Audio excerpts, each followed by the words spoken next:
Hi guys, welcome to today's video. I'm so excited about this one. This is all about ovulation, and ovulation is our power phase. In our power phase, we are detoxifying the body through the foods we eat, through fasting, and through exercise. So I do a protein matcha latte every day. It's how I break my fast most days, but summer's coming up and I'm trying to create something that's revitalizing, refreshing, delicious, and gives us more minerals since we'll be exposed to the sun more often throughout the day. What better way than a matcha fucking lemonade?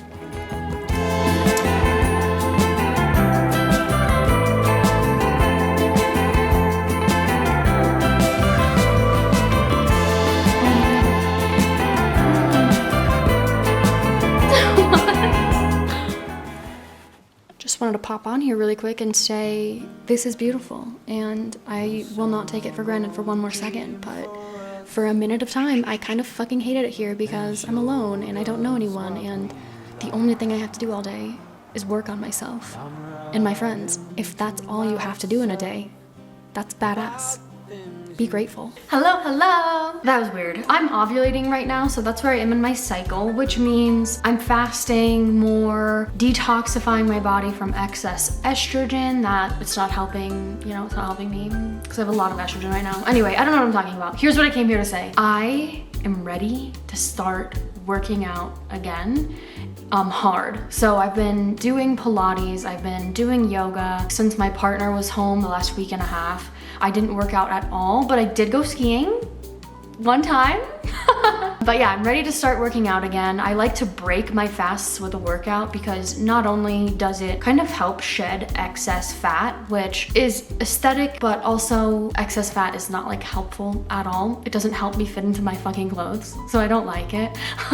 Stimulates this thing called mTOR, which is a growth hormone. It's a muscle building hormone. And the more muscle we have, the more easy it is to exist in life. Muscle equals longevity. So that's important here. We're gonna keep saying that shit here. I have a tendency to have a super stocky, muscular build if I overtrain, if I weight train, just focus on like building muscles like only. So I'm not gonna do that. I'll show you what I mean by that. You'll see what I mean. Since I don't have a gym around here, I don't have like the ability to lift weights, which would just be for intense training. I realized I have hills and I can sprint up them, and that's pretty fucking intense. I remember like 10 years ago, my dad was training me for something and he was like, hey, we're gonna do hill sprints. I did them, and I think the first time I threw up, and every time after that I just like, obviously dreaded it. It's very fucking hard, it's very intense. I recently came across a piece of content that was like, why do sprinters have such stocky, muscular builds? And it's because when they're working out, they're going 100%, even though it's running. It's like full-blown 100% effort, 100% energy going towards that activity, and that totally makes sense to me. So while I'm not trying to build big, strong, bulky muscles,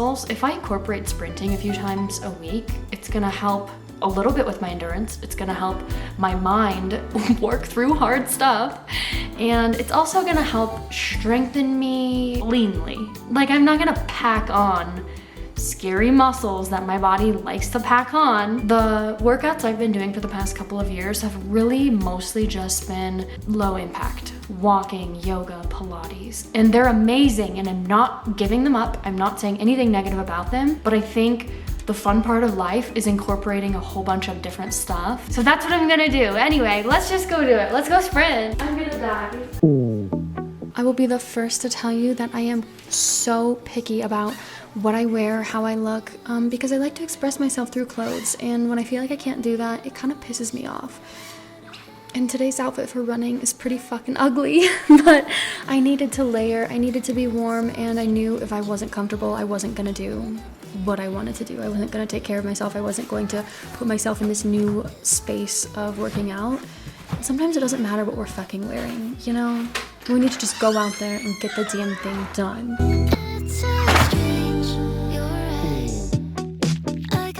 Let's talk about mindsets and how powerful they truly are. Someone with a fixed mindset is hesitant to do challenging things because that might include failure. And if someone in a fixed mindset fails, there's a good chance they'll identify with that failure, thinking, I am a failure rather than I have failed. And they don't want people thinking they're not smart enough or not good enough, so they'll avoid challenges and avoid growth. But someone with a growth mindset does the opposite and seeks out those challenges, knowing on the other end of multiple failures over and over and over is the opportunity of expanding, is the opportunity to learn. Get me off my feet. Now, before you go thinking, dear Lord, I have been in a fixed mindset for 50 years, stop. There's a good chance you're oscillating between a fixed and a growth mindset. What's really important is to identify where you are, in what areas of your life you're thinking, I suck at this, I'm going to always suck at this, versus I suck at this, that means that there's room for me to grow here. And that's what's really deeply important. Place is always in a state of having dopamine. You don't have to search for it.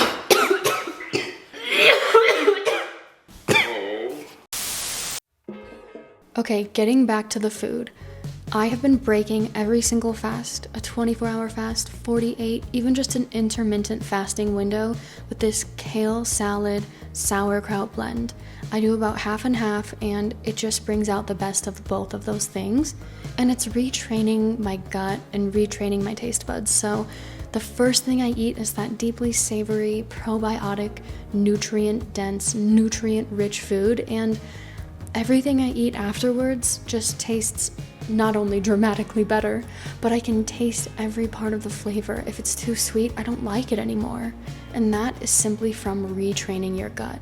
Your gut microbiome is going to tell the microbiome on your tongue what tastes good, what you're craving. It's also going to program in your brain what you want, what your body needs. So it's really, really important that we pay attention to stuff like this, because you might think, oh, I'm such a sweet tooth, but it really could just be the microbes in your gut and how you've changed them.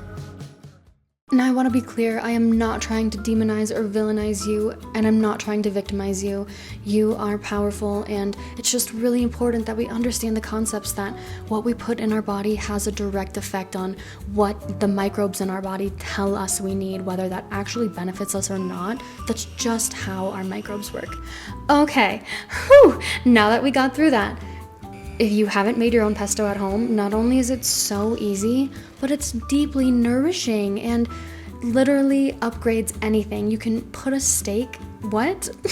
You can top a steak with pesto, you can put it with noodles, you can stir fry veggies in pesto, and it'll just upgrade everything. Okay, the flavor is impeccable with the toasted pine nuts and the Parmesan cheese and the weird basil flavor. It's simply to die for, and if you haven't made it at home yet, this is your sign. I've never bought pesto from a jar, but I never fucking will after this, okay? We even have hair. Oh my god. Sorry, I'm listening to a podcast right now. I normally do that while I'm cooking, but I'm trying not to. So, you know, you can hear the blender and you can hear the chopping and the sizzling of the pan, but halfway through today, I forgot. So this is so incredible that it's hard to believe it's that easy to make. It's so good. It's so good. Just so you know, if you make pesto at home, you want to store it in a jar, and then you want to press it down, make sure there's like no air bubbles, and then to make sure that it stays good for a long time, you want to pour oil over the top of it and make sure it's completely covered by that oil, because it's going to protect it from going bad. Another thing about pesto, when I first started making this, I was vegan, so I didn't use Parmesan cheese, I used nutritional yeast. And it was still fucking amazing, because because basil has such an intense, beautiful flavor, and when you mix that with toasted pine nuts and then something a little cheesy, like nutritional yeast or Parmesan cheese, it's otherworldly. It really is. So this time I used Parmesan cheese because I had it, and I eat dairy regularly now, and it works really well for me, but I know you saw how much I put in here. Don't consider putting less. Just don't. It's incredible. You know you've done it right when you smell the pesto, and it smells like pesto. It doesn't smell like lemon juice or Parmesan or basil or olive oil or garlic. It just has, everything combines very well. I did put a splash of lemon juice. I don't normally do that, but I was thinking it needed something acidic in there, and that's what I went for. It worked well. Thank you. So about 5 days prior to this video being made, I made a tuna salad, and it was really easy. I don't have the recipe for you because in the process of like editing that video, I fucking lost it, okay? I literally lost it at the very end. So I don't have that for you. I did not have the patience to go and redo everything I did, but I did shove it into this seaweed wrap and did not know how to cut it. So I turned this into a tuna salad burrito, and it was just as delicious, okay? It wasn't any less good because I didn't fucking cut it right. And I just want you to know, like, the presentation of your food is cool and fun. And when friends see it, it's like, oh my God, look at how cute this is. Like, it's fun to make food look good. It's fun to make something yummy and make it cute. But it's not always necessary, and I just don't want you to think, I have to make my plate look like this, I have to. No, you don't. I might be, not perfectly, but I might be, but it's just for the aesthetic, just so it looks fun for you. Now I will say, I am about to attack this burrito so scarily, and I wasn't even ready. When I started editing this video and I saw this scene, I was mortified, but I gotta keep it real with you, okay? I wanna show you me in all of my ways. Oh God. And this is apparently how I look. Deep throating a fucking sushi burrito. Okay, I had to say it. We were all thinking it. I'm so sorry.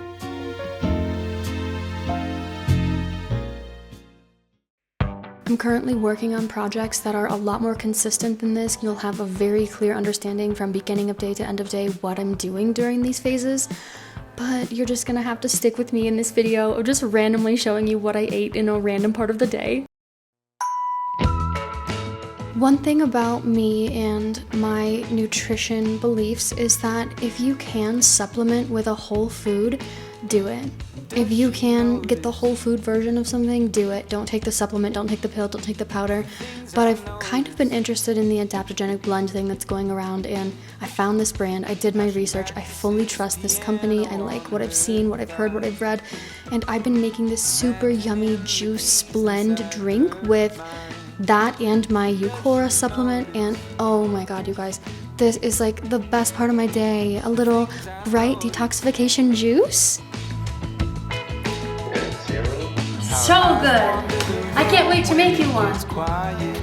I hope you understand I love matcha. Matcha makes me feel clear-minded. It gives me like the perfect amount of caffeine, and so I basically have a matcha every day. But I don't like doing the same thing every day. I like exploring different flavors, trying new stuff, and I am a strawberries and cream girly, so of fucking course I made a strawberry cold foam matcha. 10 out of 10. I know I'm ovulating. I know noodles isn't necessarily like the best, most supportive food during ovulation, but I was really craving them, which is so weird, and I was really, really intrigued with the idea of like a high protein ramen noodle bowl. Now, this is not ramen, not even fucking close. This is such a weird dish I made, but I'm only sharing it because it actually tasted really, really yummy. Like the combination of ingredients I added into these noodles, amazing, super, super yummy, and I would definitely recommend you try it for yourself. But as you can see in the end, I overcooked the noodles. I was like violently mixing everything, so it turned out like mush. But I'm not gonna lie, when it got cold in the fridge overnight and it sat, it was like kind of, harder again. It hardened up, and I ate on this for like 4 days. This was my favorite noodle Asian style dish I've ever made. Yes, I overcooked the eggs, but did you see how pretty I cut up those green onions? So beautiful. You don't have to top your pretty bowls with the most beautiful aesthetic things. I am literally just doing that for you. I could not give two fucks. if I put any of that stuff on top. Now, yes, it's nourishing. Yes, it is good for your body to have diversity, but it's also really cute, if I'm being honest. My little llama kitty. You won't see her and I cuddling so much. You won't see us mouth kissing so much from here on out because she now eats mice. It's fucking gross. Just wanted to give you that little update. No more kisses. Okay. I'm about to break a 48-hour fast and I just don't think I've ever been so happy in my whole life. Wow. This one was rough. It was very rough, and I actually didn't know if I was gonna end it now or wait till tomorrow or try to do a 5-day, and I'm gonna show you first what I did and then I'll talk about it because right now my energy is like none. So, okay, let's do it.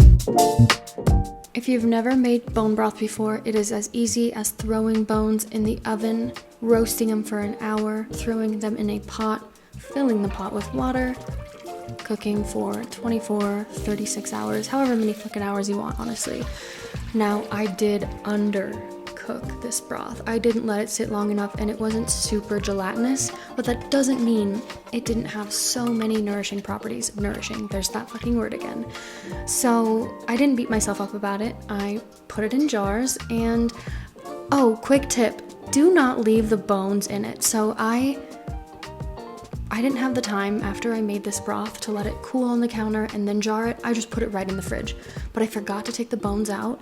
And if you do that, there's a chance that the bones will start like literally deteriorating and they'll put their funky, gross flavor in your broth. And you don't want that. I've done it before. It's really, really gross. I've been sitting with my food and just being so grateful for it lately, especially after a long fast like the one I just got done doing. Just taking the time to appreciate how lucky you are, appreciate what you have. It's been a fun little practice I've been incorporating.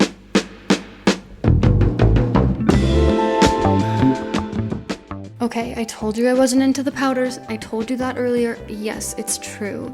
But we accidentally ordered an extra greens powder or 4, and I just wanted to play with it. I told you I like this brand, so I'm trying to level up a greens powder. I want to add things that detoxify, so lemon juice and lime juice. They help detoxify your liver and your kidneys, and that's so important because our liver and our kidneys are working all the time to break things down and get them out of our body. So supporting them through a little drink, how fun is that? Especially after a long fast, I was just kind of trying to help continue the healing process through the food that I put in my body. And those little juices are so much fun. I've upgraded them a bit. I'm actually putting some sparkling water in there too, so they're almost like a little soda. If you're into that kind of thing, I am, okay? I'm not gonna lie, I am. I do not drink soda, but I will drink these little juice drinks, these little greens powder blends all day long. Half of them, to be exact.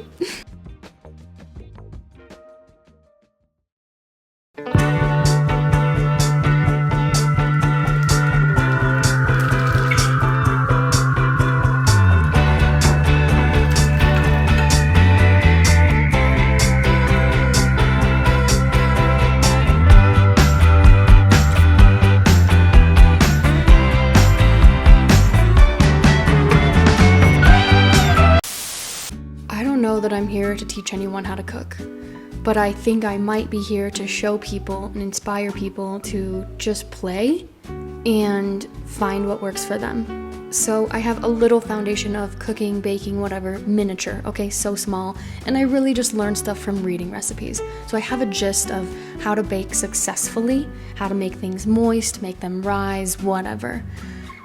But I also look at recipes like banana bread online and they tell you to add in 2 bananas and a cup of sugar. That's insane to me. Bananas have such a delicious sweet flavor on their own. They are so perfect. And the perfect banana bread maybe has a touch of coconut sugar for a depth of flavor, for the caramel flavor. But put 20 bananas in your banana bread and taste how perfectly sweet nature-made bananas. It's insane. And putting so many bananas in, I also put in, I don't know, 6 or 7 eggs. The moistness of these muffins was like something I've never had before. I've never had such a moist muffin. These turned out to be gluten-free, by the way, because I didn't use flour. I just blended these sprouted oats I have at home. I normally do that if I'm gonna be baking, because I just don't love using flour. It doesn't make me feel that good, especially. But yes, I just blended these oats until they were mostly powder, because I like a little bit of texture, and I did a base of eggs and bananas and blended oats. And look at how beautiful they rose. They were fucking amazing, super, like, perfect amount of sweetness, not too sweet at all. And the little add-ins, the little chopped up pieces of dates, the whatever nuts you have, and then those quality HU for human chocolate chips. You guys, what a beautiful treat. These filled me right up. By the way, you only need 1 muffin if you're gonna have it with milk and butter. And wow, like a diverse amount of nutrient-dense ingredients. I know everything that went in here. These muffins made me so happy. Okay. It's day 2 of my sprinting practice training. And I know future me is gonna be so fucking grateful that I did this. But current me is like scared, honestly, because I threw up twice yesterday after sprinting. And it wasn't like projectile heaving or anything, but like bile. It's like blip coming out. But mostly I felt crazy. So I guess let's do it again. Looking back, it is so funny to think about all of the things that I've thought throughout the years sound fun to incorporate. I have talked about sprinting and doing fun exercise like this again for literally 7 years and just never did it. Like, I just never made the time to do it. But this sprint workout that I did, these 4 interval sprints, it took me 10 minutes. It took me 10 minutes. I could have done that so many times in 7 years. But sometimes our minds stand in the way and give us really weird, shitty excuses. Just came here to say that if your mind does that, you aren't alone, and this is just proof that you can actually do stuff and make time for stuff. Okay, I want to say something real quick. This was only my 2nd day back sprinting, and I did a progression. So I did 4 sprints instead of 3 today. I don't feel like throwing up. And the horrible, painful experience as soon as you're done sprinting, it's like, I'm gonna fucking die. It was like, I'm gonna fucking live, but this sucks. And that's 1 day, so.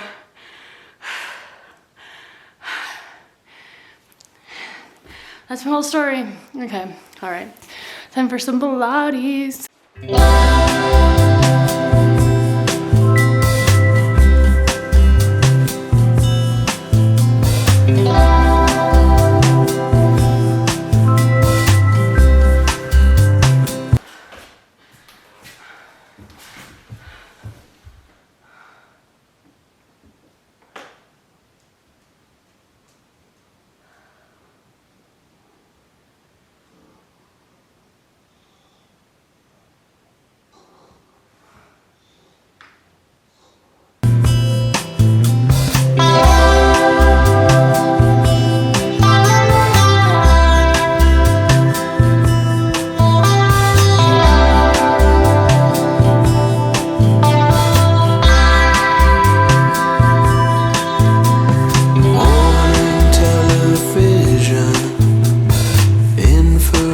Decision to start your day.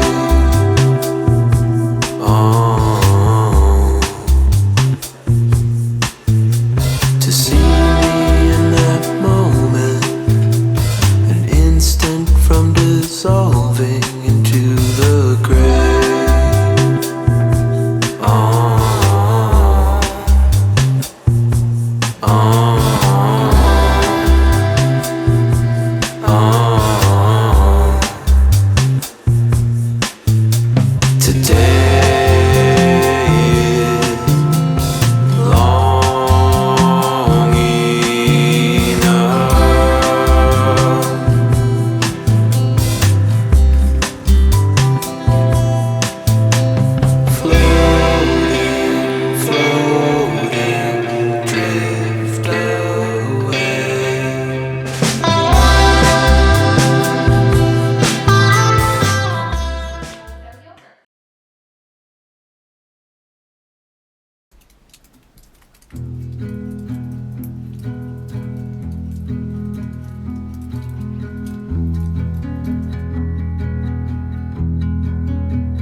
When I moved to this house here in Colorado, the owners told me before they left for Florida that there's a family of foxes that live behind the house, and I've been so excited to see them.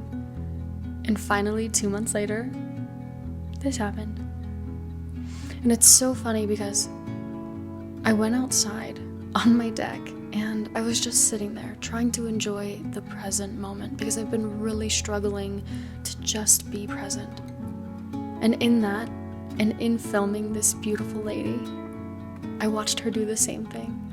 Just exist for like 20 minutes, and it was exactly what I needed. Exactly what I needed it. And it's really funny how life does that. Thank you for watching my video today. I hope you had some kind of positive takeaway from it, and I really hope that you come back later.